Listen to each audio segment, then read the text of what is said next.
पिछले भाग में आपने देखा कि रुचिका के आसपास किसी काले साए के होने की संभावना महसूस होते ही उसकी मां बीना ने घर की शांति के लिए एक पंडित जी को बुलाया। पंडित जी ने उन्हें बताया कि घर में किसी बहुत शक्तिशाली ताकत का साया है। हवन के बीच ही पंडित जी घायल हो जाते हैं और उन्हें लेकर बीना और रुचिका अस्पताल पहुंच जाती हैं। अब आगे घर के शुद्धिकरण के लिए आए पंडित जी के साथ हुए हादसे के बाद रुचिका और बीना दोनों बेहद घबरा गई थीं, लेकिन घर लौटने के सिवा उनके पास कोई और चारा नहीं था। माँ, पापा ना सही, भाई को तो फोन पर हम अपनी परेशानी बता ही सकते हैं ना। कोई हमारे साथ होगा तो थोड़ी तो हिम्मत बनेगी, और मुझे तो ऐसा लगता है कि हम अकेले इस सब से नहीं लड़ पाएंगे। बेटी की बात सुनकर बीना ने बेटे सुधीर को फोन करके घर बुला लिया। देर रात तक सुधीर घर लौट आया था और उसके आने के बाद रुचिका की जान में जान आ गई थी। ऐसा क्या हो गया माँ? मैं अपनी क्लासेस छोड़कर आया हूँ, सब ठीक तो है ना? आपने कॉल पर भी कुछ नहीं बताया? बस बेटा, बहुत नकारात्मक ख्याल आ रहे थे। घर काटने को दौड़ रहा था। रुचिका की भी तबीयत कुछ ठीक नहीं है, तो सोचा तू आकर सब संभाल लेगा। और फिर माँ बीना ने एक एक करके सारी घटनाएं बेटे सुधीर को बता दी। अच्छा ठीक है, आप घबराइए नहीं, मैं हूँ आपके पास। उस रात घर में सभी ने खाना खाया और सोने चले गए। ये पहली रात थी जब घर में सब कुछ सामान्य नजर आ रहा था। पूरी रात शांति से बीत गई। अगले 2 दिन सुधीर घर पर ही रहा और इन 2 दिनों में घर पर कोई भी अप्रिय घटना नहीं हुई। सब ठीक है माँ, आप लोग बिना बात ही घबरा रहे हैं। मुझे ऐसा लगता है कि जो कुछ भी था पंडित जी के हवन के कारण वो बला टल गई है। आप लोग भी अब घबराइए मत और धीरे धीरे नॉर्मल होने की कोशिश करिए। मेरा पढ़ाई का नुकसान हो रहा है, और हाँ, कोई भी परेशानी होगी तो मैं आ जाऊंगा ना। आप क्यों परेशान हो रही हैं? वैसे भी अगले सप्ताह से रुचिका के कॉलेज खुल रहे हैं। कॉलेज जाना शुरू करेगी तो इसका मन बहल जाएगा। एक बार पढ़ाई में मन लगेगा तो फिर अपने आप बेकार के ख्याल मन में नहीं आएंगे। सुधीर के समझाने पर रुचिका और बीना बेमन से हाँ में गर्दन हिला देती हैं। सुधीर ने अपना बैग पैक किया और अपने हॉस्टल के लिए निकल गया।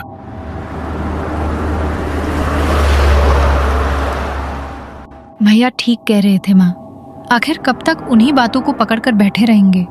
मैं आज से अपने कमरे में ही सोऊंगी, रात में देर तक पढ़ाई किया करूंगी। और वैसे भी मुझे भी तो भैया की तरह आगे बढ़ना है, उसके लिए तैयारी तो करनी पड़ेगी ना। ठीक है बेटा, तू अपने कमरे में सोना, लेकिन कमरे का दरवाजा खुला रखना, मुझे तसल्ली रहेगी। मैं ठीक हूँ माँ, आप चिंता छोड़ दो। रुचिका और सुधीर की तसल्ली के बावजूद बिना का मन शांत नहीं हो रहा था। न जाने क्यों वही बुरे ख्याल बार बार उसे परेशान कर रहे थे। अपने मन को उम्मीद की एक किरण देने के लिए उसने मंदिर में एक अखंड दीपक जलाने का फैसला किया। मंदिर में सांझ की दियाबाती करने के बाद रुचिका और बीना ने खाना खाया और अपने अपने कमरे में आराम करने चली गईं। आधी रात का समय होगा कि अचानक प्यास से बीना की नींद टूट गई। वो रसोई में जाकर पानी पी ही रही थी कि तभी उसकी नजर मंदिर की ओर गई। उसका अखंड दीपक बुझ चुका था। उसे देखते ही बीना के पैरों तले जमीन खिसक गई। मैं भी कुछ ज्यादा ही सोच रही हूँ। हाँ, मेरी ही गलती से दीपक बुझ गया होगा। कोई बात नहीं, फिर से जला देती हूँ। बीना मंदिर में दीपक जला ही रही थी कि तभी उसकी नजर रुचिका के कमरे की ओर पड़ी। रुचिका के कमरे के अंदर से हल्का हल्का धुआं बाहर आ रहा था और उस ओर से एक तेज सुगंध भी आती हुई महसूस हो रही थी। बीना के मन में हलचल मच गई। वो थोड़ा घबराते हुए रुचिका के कमरे की ओर बढ़ने लगी कि तभी दरवाजे पर ही उसके कदम ठिठक गए। अंदर कमरे से तेज इत्र की महक आ रही थी। अगरबत्ती जैसा धुआं पूरे कमरे में फैला हुआ था और रुचिका गर्दन टेढ़ी करके अपने मुंह से अजीब अजीब आवाजें निकाल रही थी। बीना की जुबान रुचिका की हालत देखकर मानो हलक में ही अटक गई। वो जानती थी कुछ बहुत मनहूस इस वक्त उसकी बेटी के साथ घट रहा है। अचानक ही रुचिका के कमरे का दरवाजा तेज आवाज के साथ बंद हो गया।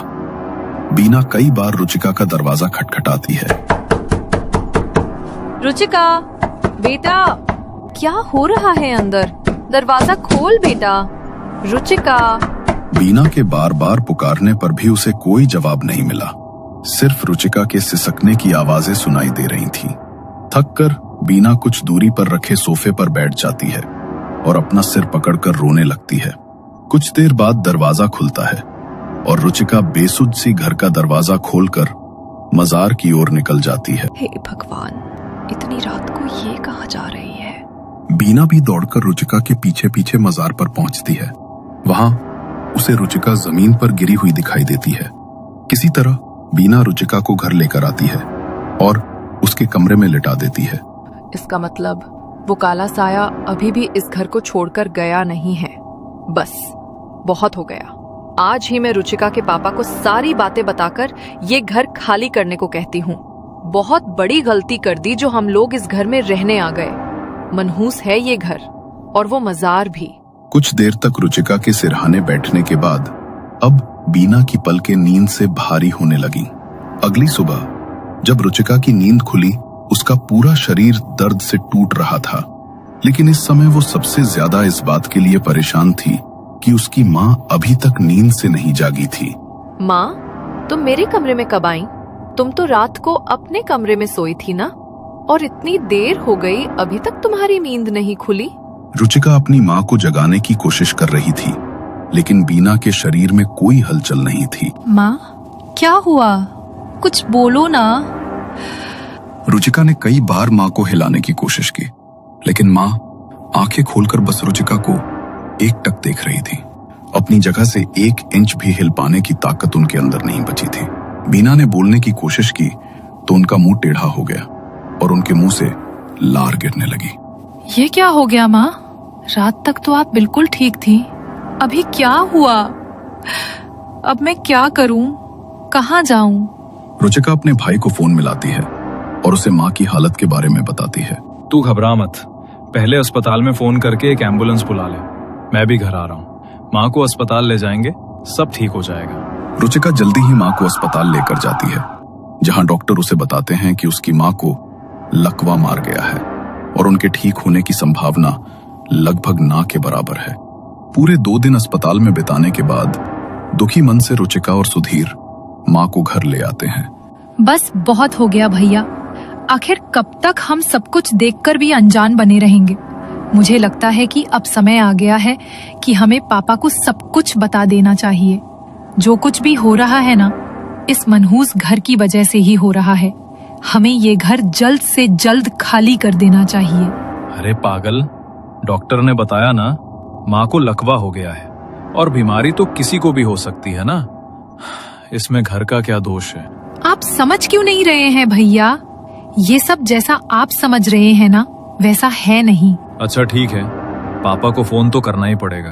माँ की ऐसी हालत है, उनको बताए बिना तो वैसे भी काम नहीं चलेगा। सुधीर अपने पिता को फोन लगाता है और माँ की तबीयत के बारे में बताता है। अरे बेटा, ये सब कैसे हो गया अचानक? डॉक्टर क्या कह रहा है? बीना ठीक तो हो जाएगी ना? आप बस जल्दी से घर लौट आओ पापा, अब मुझसे और बर्दाश्त नहीं हो रहा है। बहुत कुछ बताना है आपको, बस आप घर आ जाइए। अरे बेटा, हिम्मत से काम लो। मैं पूरी कोशिश करूंगा कि जल्दी से जल्दी आ सकूं। तब तक अपना ख्याल रखना। अगले 2 दिन रुचिका और सुधीर के लिए बहुत ही तकलीफ में गुजरे। माँ को ऐसी हालत में देखकर दोनों पल पल तड़प रहे थे। तीसरे दिन शाम के समय रुचिका का फोन बजता है। हाँ पापा, हो गया सब इंतजाम। आप कब आ रहे हो? बेटा, पता नहीं क्या हो रहा है मेरे साथ। मेरा पासपोर्ट ही नहीं मिल रहा है। अभी मैं नहीं आ पाऊंगा। फिलहाल तुम दोनों को ही सब संभालना पड़ेगा। रुचिका, ऐसा लग रहा है मनहूसियत हमारे पीछे पड़ गई है। अब तो मुझे भी लगने लगा है कि शायद ये मकान ही मनहूस है। मैं अपने दोस्तों से बात करता हूँ, अगर कोई घर किराए के लिए मिल जाए तो हम लोग माँ को लेकर उधर शिफ्ट हो जाएंगे। सुधीर अपनी बाइक लेकर मकान ढूंढने के लिए निकलता है। कुछ देर बाद रुचिका के पास फोन आता है। मैडम, ये सिटी रोड पर एक एक्सीडेंट हुआ है, आपका नंबर मिला है। अगर आपके जानने वाले हैं तो आप हॉस्पिटल आ जाइए। एक्सीडेंट का नाम सुनकर रुचिका बदहवास होकर रोती बिलखती अस्पताल पहुंच जाती है। एक तरफ माँ की ऐसी हालत और दूसरी तरफ भाई के एक्सीडेंट की खबर, इसने उसे पूरी तरह से तोड़ दिया था। सुधीर, कहाँ है वो? क्या हुआ मेरे भाई को? आप शांत हो जाइए, एक्सीडेंट हुआ था लेकिन ज़्यादा चोटें नहीं आई हैं। फिलहाल पैर में माइनर फ्रैक्चर है। कुछ दिनों तक बिस्तर से नहीं उठ पाएंगे। आपको ध्यान रखना होगा। नर्स की बात सुनकर रुचिका की जान में जान लौट आती है। वो बदहवास सी भाई के पास पहुंचती है और सुधीर को गले लगाकर जोर जोर से रोने लगती है। हमने किसी का क्या बिगाड़ा है भैया? ये सब हमारे साथ ही क्यों हो रहा है?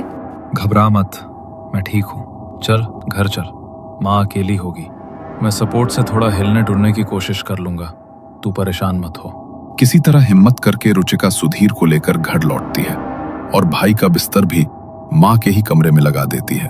काफी रात तक रुचिका की आंखों से आंसू बहते रहते हैं। फिर रोते रोते उसकी आंख लग जाती है। देर रात कमरे से आ रही आहट सुनकर रुचिका की नींद खुलती है। वो देखती है कि कमरे में रखी हुई रोलिंग चेयर लगातार हिल रही है और उसका दुपट्टा चेयर पर लिपटा हुआ है। रुचिका के उठते ही वो दुपट्टा उड़कर सीधे आकर उससे लिपट जाता है। डर से रुचिका की हालत खराब होने लगती है। कौन है वहां? क्या चाहते हो मुझसे? मैं जानती हूँ तुम यही हो। कौन हो तुम? रुचिका के इतना कहते ही रोलिंग चेयर अचानक ठहर जाती है और कमरे की खिड़की पर खून से लिखे कुछ शब्द उभरने लगते हैं। अगर अपनी माँ और भाई की जान बचाना चाहती है तो इस घर से जाने के बारे में सोचना भी मत। खुले बाल और गुलाब वाला इत्र मुझे बहुत पसंद है, लगा कर रखा कर। कौन है? कौन है यहाँ? मेरा पीछा क्यों नहीं छोड़ते? रुचिका की बात के जवाब में अचानक धुएं से बनी एक विशाल इंसान नुमा आकृति कमरे के कोने में उभरती है और अगले ही पल रुचिका को फिर से अपनी कमर पर किसी का हाथ महसूस होता है। वो हाथ उसके चेहरे को छूता हुआ धीरे धीरे उसके बालों तक सरक रहा था। इस स्पर्श से रुचिका भीतर तक कांप उठी। वो कमरे से बाहर भागने की कोशिश करती है। तभी अचानक एक फूलदान नीचे गिरता है और उसके पैर से खून बहने लगता है। बहते खून में फिर से अक्षर उभरने लगते हैं। मैंने तुझे चुना है, अब तू मेरी है, सिर्फ मेरी। ये देखकर रुचिका की आंखें डर से फटी रह जाती हैं। उसका सिर चकराने लगता है। ऐसा महसूस होता है कि वो अपने होश खो देगी। क्या रुचिका और उसके परिवार पर हो रही सारी परेशानियों के पीछे इसी शैतानी ताकत का हाथ है, या फिर ये सब सिर्फ एक संयोग है? क्या रुचिका ये घर छोड़कर निकल पाएगी? क्या होगा रुचिका का अगला कदम? जानने के लिए देखना ना भूलें कहानी का अगला भाग।